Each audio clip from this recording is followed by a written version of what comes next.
This story comes from an online friend who goes by the nickname ZNI. He is from Zhejiang, but works for a real estate company in Bangbu, Anhui. Speaking of Bangbu, it is a renowned city in Anhui with a rich history and has produced many notable figures. Zini's job at the real estate company in Bangbu was going well. The office was filled with many colleagues, most of whom were young and energetic. In their spare time, they often organized basketball games, soccer matches, or went to the internet cafe to play online games together. Overall, they got along very well. In June 2014, the company organized a trip to Taiwan, Shandong, for all the employees. Everyone was excited because work was usually quite busy and it was a rare opportunity to relax. Over 40 colleagues boarded the high-speed train from Bangbu to Taiwan. During the journey, some people took naps while others played cards or chatted in the train carriage, making the trip quite relaxed. Upon arrival, a local tour guide met them at the high-speed rail station, and the group followed the guide onto a coach bus. They first had a simple meal and then headed straight to the hotel. Let's not mention the name of the hotel, but when they arrived, Z and I noticed that it looked quite old. However, he thought to himself that since the company was organizing the trip, and it was a benefit for everyone, and it was great to be able to get away and have some fun. Plus, staying together with colleagues would be lively and enjoyable.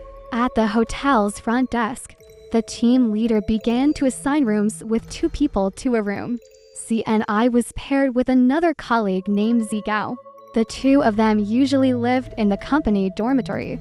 Since neither of them was from Bangbu, they were roommates in the dorm and often participated in sports together, such as basketball and soccer. Their shared love of sports made them good friends. Zigao, who was 1.9 meters tall and very strong, was also very warm-hearted. He helped Z and I carry his luggage effortlessly, managing the large and small suitcases. The 2 of them took their room card and headed upstairs to their room. As they opened the door with the card, a gust of cold wind blew out from the room the moment the door opened. Z and I shivered. It was already quite hot in Taiwan in June, but this sudden cold breeze made the hairs on his body stand on end. Zigao seemed to sense something odd as well. They both stood at the door for a moment, not moving. Zigao glanced at ZNI and frowned, saying, "I didn't expect it to be so cold here. Did we leave the air conditioning on?" Then he thought again. No way, there's no one in the room. And all the electrical appliances in the hotel rooms require a card to function. The air conditioning couldn't be on if no one is in the room. At that moment, Zigao pushed the door open and went inside. Z and I followed without thinking much of it. Once inside, they saw that the room was actually quite well kept and much better than they had imagined. Everything was neatly arranged and very clean.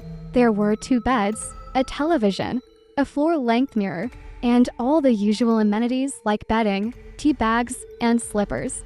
Both of them were pleased with the room's condition and started to unpack their things. After resting for a while, they gathered their money, phones, and other important items, closed the door, and rejoined the group. The tour guide had arranged some activities for everyone, such as watching a performance and taking short walks around nearby areas. Since it was the first day, the schedule wasn't too tight. After having dinner together, which ended around 9 o'clock, everyone returned to the hotel. They were free to do as they pleased. Some went out for a walk, while others chose to rest. When ZNI and Zigao returned to their room, they were greeted by the same cool breeze as before. ZNI joked with Zigao, "Our room is great. It has its own air conditioning effect. We didn't even turn on the air conditioning before we left. And it's so cool here and such a hot day." The 2 of them chatted for a bit, and then Zigao went to take a shower first. After he finished his shower and came out, Z and I was sitting in the room. The room's landline rang and Z and I answered it. Who is it? It was another colleague from a different room, inviting the two of them to go out for some grilled skewers and drinks. We didn't get to enjoy dinner enough. Let's go out and have some fun, the caller said. See, and I asked Zigao, the others are calling you to go out for grilled skewers and drinks. Do you want to go? He knew Zigao particularly enjoyed drinking. See, and I said, you should go with them. I'm not going. I've eaten enough already, and I'm planning to watch the World Cup later. Zigao replied, come on. It's more fun to drink and eat skewered meat together with everyone. See, and I wasn't much of a drinker, but loved watching sports. For a football fan, the once in 4 years World Cup was a rare event, which was much more important than drinking. Zigao knew he loved watching football and said, all right, I'll go. If you get hungry later, just send me a message and we'll bring some back for you. He changed his clothes and left the room, closing the door with a bang. Z and I got up to take a shower in the bathroom. After finishing, he planned to watch the football match comfortably in the room. However, while he was washing in the bathroom, he heard some movement in the room. He thought Zigao had come back, probably forgetting something, and didn't think much of it. While washing his hair with water running over his head, he suddenly felt something was off. Wait a minute. There are 2 of us in the room, but each room only has 1 room card. He thought. Zigao had closed the door when he left, and the room card was inside used as an electricity card, right? Without the card, how could he have gotten in? He wondered if the door hadn't been closed properly. He shouted from the bathroom, but no one answered. He thought, what if a stranger got in? He quickly opened the bathroom door a crack, peeked out, and saw that the door was firmly closed. He stepped out, naked, looked around, and saw no one. His body was covered in water, and the room felt very cold. He felt his pores opening up, and chills ran through his body. He shivered and quickly went back to the bathroom.